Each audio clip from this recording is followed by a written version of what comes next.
It was gone 6 o'clock when I finally returned to Dave's, and after peeling off my saturated grey hoodie, I wearily sat down on his sofa with a huge sigh. Dave was watching television and catching up with the evening's local news.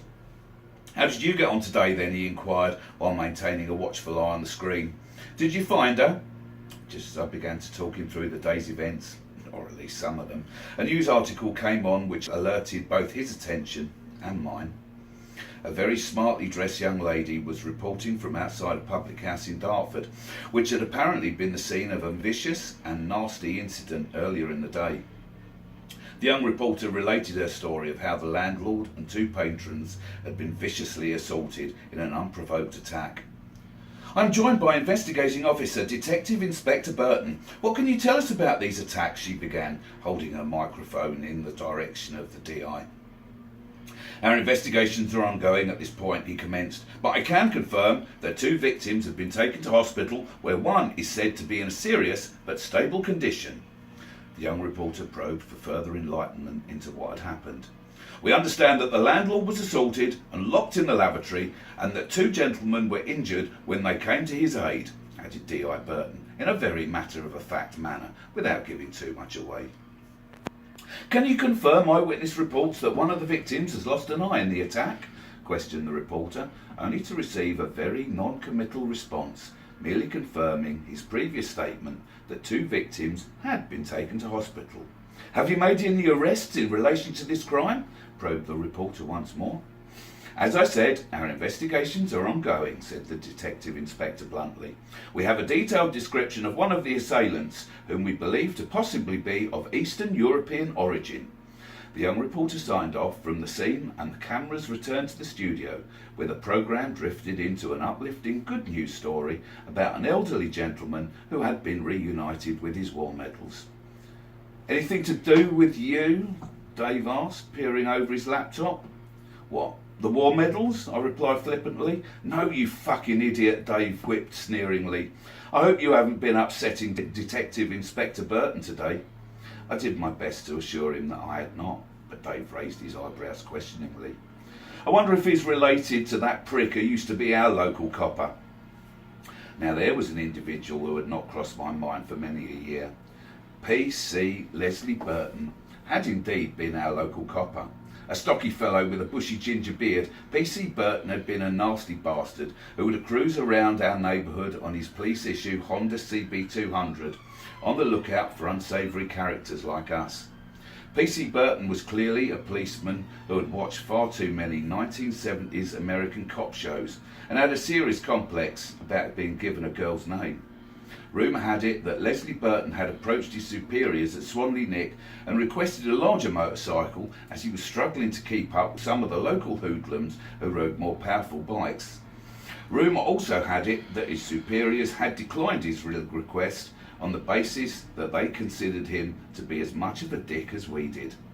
P.C. Burton had to contend with trundling round the streets on his hairdryer while putting up with the local Herberts calling out, "All right, Leslie," whenever he rode past.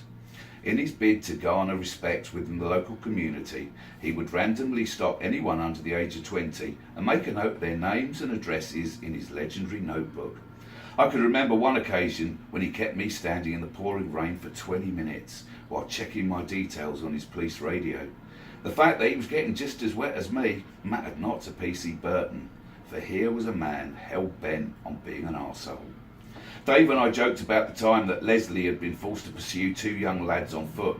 Their crime had simply been to refuse to supply P.C. Burton with their names and addresses upon instruction, and instead they chose to sprint off up the alleyway. With his police-issued motorcycle helmet still firmly in place, he had left his bike unattended by the side of the road and set off in hot pursuit. Paul Blackstock, affectionately known locally as Blacko, had taken this as an opportunity to wheel the bike around the corner and hide it behind the parade of shops. We observed from a safe distance as P.C. Burton returned breathless from his valiant but failed attempt to apprehend the young felons. He stood perplexed, first looking one way, then the other, unable to fathom where his police motorcycle had gone. We watched him radio the station, obviously trying to explain why he was currently marooned. We had all sniggered childishly as we watched him set off in the wrong direction in search of his motorcycle, and, as soon as he was safely out of sight, Blacko had simply wheeled the bike back. By the time that Police Constable Burton had returned to the scene of the apparent motorcycle disappearance, his superiors had arrived in a squad car and were waiting for him. In fact, they parked right next to the police-issued motorbike, parked neatly and conspicuously outside the shops, exactly where Burton had left it. We had all nonchalantly strolled past, sniggering to each other, while PC Burton did his best to explain how this minor miracle had occurred. Overhearing the local superintendent barking back, "You are an imbecile, Burton!" was music to our ears, and became the standard catcall that would serve to undermine the officer's authority thereafter. Dave and I both agreed that regardless of whether or not PC Leslie Burton and D.I. Burton were related, they were probably both knobs. "So, did you find her?" Dave inquired nonchalantly, pressing me for an answer to his original question and reminding me that I'd changed the subject in the hope that he might forget. "Yeah, I found her," I finally replied, the tone of my voice denoting that the achievement had not exactly been a triumphant one. "And?" Dave responded, sounding tentative and dubious, relieved that I had not returned to his house wielding a machete and covered in blood. "And nothing," I'd replied, prior to revealing both the ease with which I found her and the condition I'd subsequently found her in. "There was nothing behind the eyes, just blank," I explained. "I tried to talk to her, but she just sat in a chair and stared out the window. There wasn't even a flicker."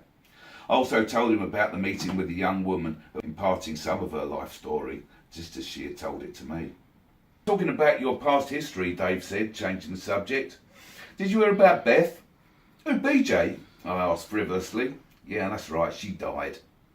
The bluntness of Dave's delivery regarding such sad and shocking news instantly made me realise that the superficial and thoughtless nature of my initial response had been wholly inappropriate and downright disrespectful. "How?" I inquired imploringly. "It was breast cancer," Dave replied solemnly. "Christmas Eve, 8 years ago. She was only 39. Dave clearly sensed my shock. "She left 4 kids, all by different fathers, and an husband who lost a leg in a motorbike accident." I was reeling from the shock of this news and fully aware that I should not take Dave's cynical choice of words in the context in which he had delivered them. I was sure that his words regarding the tragic passing of Beth had less to do with implied promiscuity and more to do with the way that men seem unable to display sensitivity when discussing such difficult subjects in each other's company. "Do you remember her brother Adam?" Dave shook me back from the past into the present. "Spider, we called him, the world's oldest paper boy." Although he had not crossed my mind in many years, indeed I remembered him, we had dubbed him the world's oldest paper boy because long after he'd left school, the lack of employment opportunities had meant he was still doing a paper round, even in his late teens. He had long before been nicknamed Spider, though, in reference to his slight build. Apparently Spider had been employed as a lorry driver, transporting timber to the UK from mainland Europe, and for some time his return journeys had been scrutinised by the authorities. Following one trip, customs officials had stopped him at Dover docks, and following a thorough search of the vehicle, they found a huge cache of Class A drugs. Although Spider had vehemently denied any knowledge of the cache, he had been found guilty of drug trafficking and subsequently sentenced to 12 years in prison. "You're shitting me," I exclaimed. "Spider? A 12 stretch?" Surely Dave was joking. The Spider that I remembered was clean cut and a generally law-abiding individual who had never been on the wrong side of the law as a kid. I found it impossible to comprehend how he could have made such an enormous transition from paperboy to international drug smuggler. It was an implausible juxtaposition. Still, for a man who, over the same period, had made the transition from warehouse boy to murderer, I was in no position to sit in self-righteous judgment over anyone. "I shit you not," Dave offered stoically before adding, "Mind you, I heard one of your old flames did quite well for herself." "Who was that then?" I asked. "Lisa," replied Dave. "Apparently she's now a pretty successful barrister, married to a doctor too. They've got themselves a nice house in out Chislehurst way, I believe. So, in your legacy of death and madness, you at least left one success story." I quite liked Lisa, Dave confessed. She was a nice girl. Too nice for you, anyway. As the evening rolled on, Dave and I enjoyed a bottle of wine and a few beers as we continued to reminisce about the old days, swapping tales of people we had once known. The television burbled away in the background, ignored and irrelevant. And as if it were a child desperate for attention, it eventually interrupted our nostalgia trip with the transmission of the late news and an update regarding the Dartford pub incident. According to the news anchorman, 2 men had been arrested in connection with the crime. How typical of the local constabulary, I cynically thought to myself. They're still fitting poor bastards up even after all these years. I nearly felt a compulsion to confess, but instead I took the opportunity to inform Dave of my intention to relocate to Prague and take up Alex's suggestion of making a go at the club.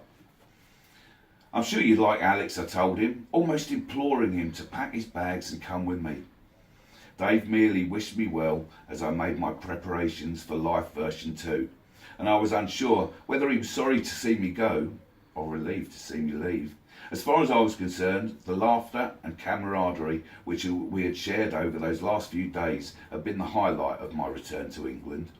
I felt great sadness at the prospect of leaving such a friendship behind, but I also knew that it was impossible for me to stay.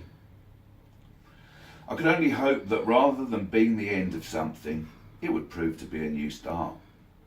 As I lay awake in Dave's spare room that night, my tormented mind swung like a pendulum as my thoughts deprived me of any respite of sleep. For the passing of Beth, I felt sadness and an inexplicable feeling of loss. For the passing of the others, I felt nothing other than a feeling that a chapter had been closed. As for her, well, I was content that her destiny would ultimately lie beyond my intervention. I had learned that I would have to find a way to come to terms with the guilt and regrets of my past and build a better future in which I could take pride. Although I had the opportunity to build that future, as I lay restlessly in bed, I could not help but wonder if Elise might somehow play a part in it. Somewhere in the darkness, my mobile phone buzzed to alert me of an incoming text message. Yeah, I knew exactly who that would be, but I ignored it and closed my eyes.